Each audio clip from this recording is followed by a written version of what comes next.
Saludos amigos, vamos a compartir una vez más la continuación de estos temas maravillosos que estamos compartiendo y con esta mini historia acerca de así nació Mercedes-Benz.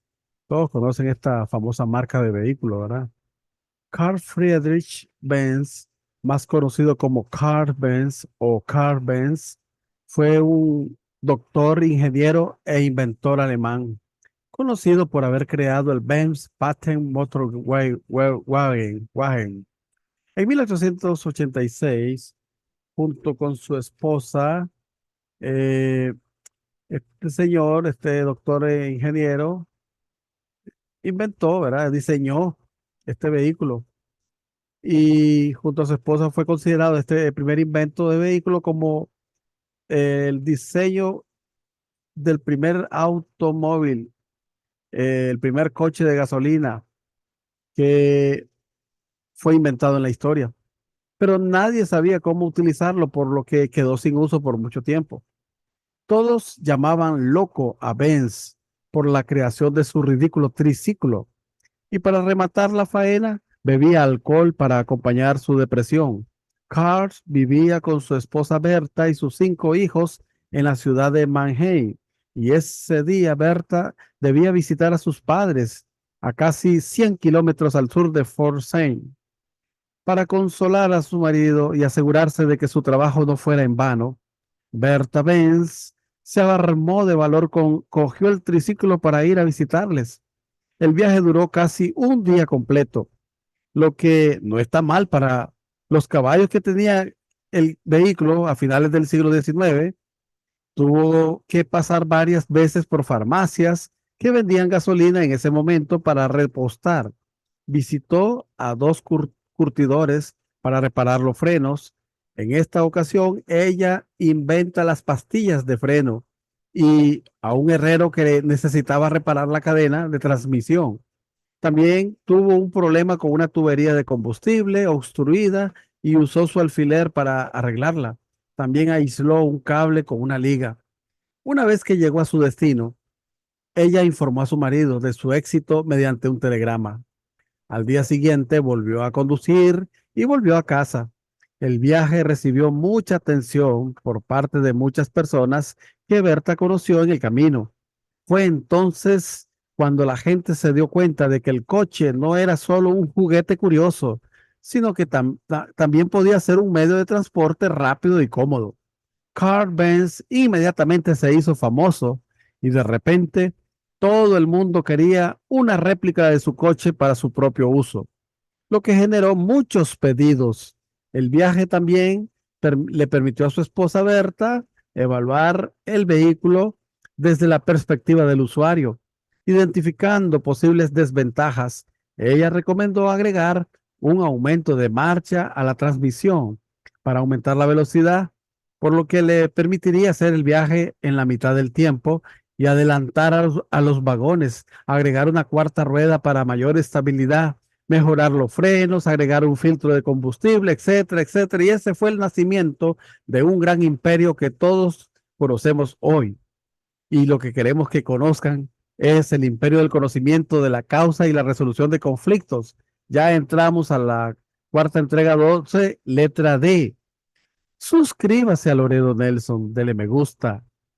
No olvide darle clic a la campanita para que reciba todas las actualizaciones de los videos que compartimos regularmente. Suscríbase que es gratis, esté en YouTube, Loredo Nelson.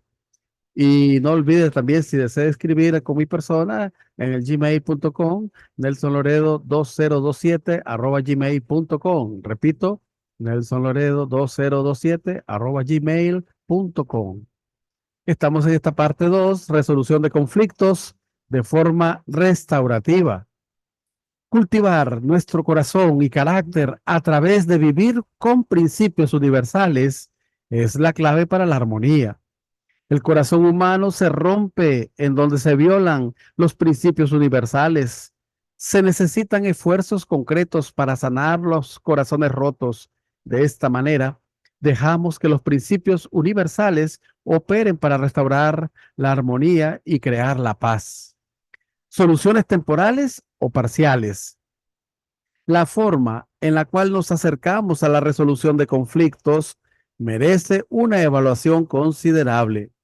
Nuestro primer impulso al enfrentar un problema puede ser golpear a nuestro adversario. Hay situaciones en la cual la lucha parece necesaria. Las personas a menudo sienten la responsabilidad de luchar en defensa de su familia, de su nación o de su propio ser. Pero solamente en la lucha no termina el conflicto, porque no puede resolver los puntos fundamentales en debate. Aún si el lado justo y recto gana a causa de la pelea, por lo general permanece sin resolverse. Por consiguiente, la victoria de un lado puede provocar la venganza del otro lado. El valor de resolver conflictos permite a las personas comunicarse y cooperar para el beneficio mutuo. El valor de resolver conflictos termina con los bloqueos y el aislamiento. A veces se negocia para terminar el conflicto. Por ejemplo, entre naciones cansadas de la guerra firman un tratado de paz. Sin embargo, un arreglo no siempre significa la resolución del conflicto, especialmente si uno de los dos lados lo hace bajo presión. Los conflictos más profundos y más duraderos pueden hacerse, pueden hacerse ver con el paso del tiempo. Después de la Segunda Guerra Mundial, de la Primera Guerra Mundial, por ejemplo, las victoriosas naciones aliadas le exigieron a Alemania el pago de reparaciones por toda la destrucción material en los países de los aliados. Estas demandas generaron muchas dificultades económicas en Alemania, tales así que Adolfo Hitler pudo tomar el poder usando el resentimiento y el orgullo destruido de la población alemana para construir el fascismo. En consecuencia, se abrió el camino hacia la Segunda Guerra Mundial. El Tratado de Versalles puso fin a la Primera Guerra Mundial y desató la Segunda Guerra Mundial. Los países europeos decidieron castigar duramente a Alemania por su papel en la Primera Guerra Mundial, un acuerdo que pronto atormentaría al mundo entero. Veamos el valor de resolver conflictos. Libera tiempo y energía para crear y progresar. Termina con el malgasto de los recursos necesarios para la defensa y la agresión. El valor de resolver conflictos alivia y libera al individuo. Pensando en los conflictos matrimoniales, por ejemplo, en definitiva, el marido y la esposa están dispuestos a resolver sus conflictos. Sin embargo, si el marido forcejea a su esposa con su autoridad masculina o su poder económico, por lo general se pierde el corazón y esto lleva a problemas matrimoniales aún más serios. Hablando más en general, las negociaciones, la mediación, el arbitraje y los juicios solo pueden dar soluciones temporales o parciales al conflicto. ¿De qué forma resolvemos los conflictos? ¿Se resuelven las luchas el conflicto? Las luchas pueden ser necesarias para la autodefensa, para defender al débil. Las luchas no resuelven el conflicto. Derrotar un enemigo no resuelve o responde a sus quejas o termina con su odio o enfado. El derrotado puede ser tentado a buscar venganza. Entonces, existen tres pasos para resolver el conflicto. La meta final de la resolución de conflictos es restaurar el estado de la armonía perdida. En un supuesto caso, en donde no había una relación armoniosa anterior, la reconciliación puede crear un puente entre el abismo que se fueron creando entre los distintos grupos sociales, económicos, raciales y étnicos. Esto crea el fundamento para la armonía y la paz en la comunidad, la nación y el mundo entero. El conflicto empieza con una actitud autocentrada que produce acciones dañosas, resultando en relaciones quebradas. Por ende, la resolución de los conflictos tiene tres aspectos: cambiar nuestras actitudes, acciones y emociones, saliendo de manera óptima. Los dos lados pueden aceptar una meta en común, cambiando sus percepciones hostiles que uno tiene del otro y pueden deshacer lo equivocado del pasado. Solo acuerdos no resuelven los conflictos. Se necesita una reconciliación genuina. La hostilidad profunda debe ser resuelta. El proceso para revertir los pasos por los cuales el conflicto se desarrolló y para poder así restaurar la armonía se llama indemnización. La indemnización significa estudiar el problema, encontrar caminos para revertir las circunstancias y tomar acciones encaminadas a sanar la relación. Esto significa que el egoísmo tiene que dar paso al altruismo. Lo equivocado tiene que cambiarse por lo recto y así se restaura la armonía quebrada o se crea la paz. En caso de crisis, la intervención en la crisis es parar el abuso y salvar a las víctimas de sufrir más daños. Entonces, la resolución del conflicto llega a ser posible. Los elementos en la resolución de los conflictos es pasar del egoísmo al altruismo, de lo equivocado a lo correcto y de la relación rota a una relación de afecto. La resolución de conflictos por medio de restauración. Primero, para lograr la restauración es necesaria la reflexión y, la reorientación. En segundo lugar, la reversión y restitución. Y en tercer lugar, reconciliación y renovación. Veamos el paso 1, la reflexión y la reorientación. La resolución de los conflictos empieza cuando examinamos nuestras creencias y nuestras actitudes fundamentales. El primer paso es convertirse en una persona humilde, escuchar atentamente a aquellos que estuvimos ofendiendo para poder trascender nuestro propio punto de vista y desarrollar la empatía. Necesitamos un núcleo sólido de principios éticos y morales que nos guíen en este proceso. Las bases para la resolución de conflicto es que uno o ambas partes deben mantener principios éticos y morales. Puede ser que nuestro desafío más grande sea escuchar profundamente a las personas que describen su sufrimiento. Escuchando de esta manera, nos hace conscientes de nuestros propios problemas, de nuestros puntos de vista superficiales y autocentrados. Generalmente creemos que nuestras acciones son justificables. Las bases para la resolución de conflictos es de lo perdido a lo restaurado, de un estado de conflicto entrar a un estado de armonía. Las condiciones de la indemnización son los esfuerzos para revertir el proceso por el que la armonía original se perdió. La ignorancia, el malentendido, los errores, las ilusiones y las mentiras pueden cambiar a las personas en seres codiciosos y violentos. En el calor del conflicto, aún personas con buenas intenciones pueden abandonar sus principios para hacer cosas que nunca quisieron. Se necesita coraje para poder reconocer nuestros errores, aprender de ellos y resolver y no repetirlos más. Entonces, aprender de los errores y resolver, no repetir más los errores. En caso de un conflicto con mucha antigüedad, por lo general, ambos lados contribuyen al desarrollo de la situación. Es necesario entender que ambos tienen responsabilidades, la parte ofensora y la parte ofendida. La comunicación es importante para los dos lados. Escuchando profundamente a la persona del otro lado del conflicto ayuda a desarrollar la empatía y el respeto. La experiencia de ser escuchado y ser entendido es una parte importante en el proceso de la sanación. Una vez que entendamos nuestra parte en la contribución hacia el conflicto, podemos ayudar a encontrar caminos para resolverlo. El segundo paso es la reversión y la restitución.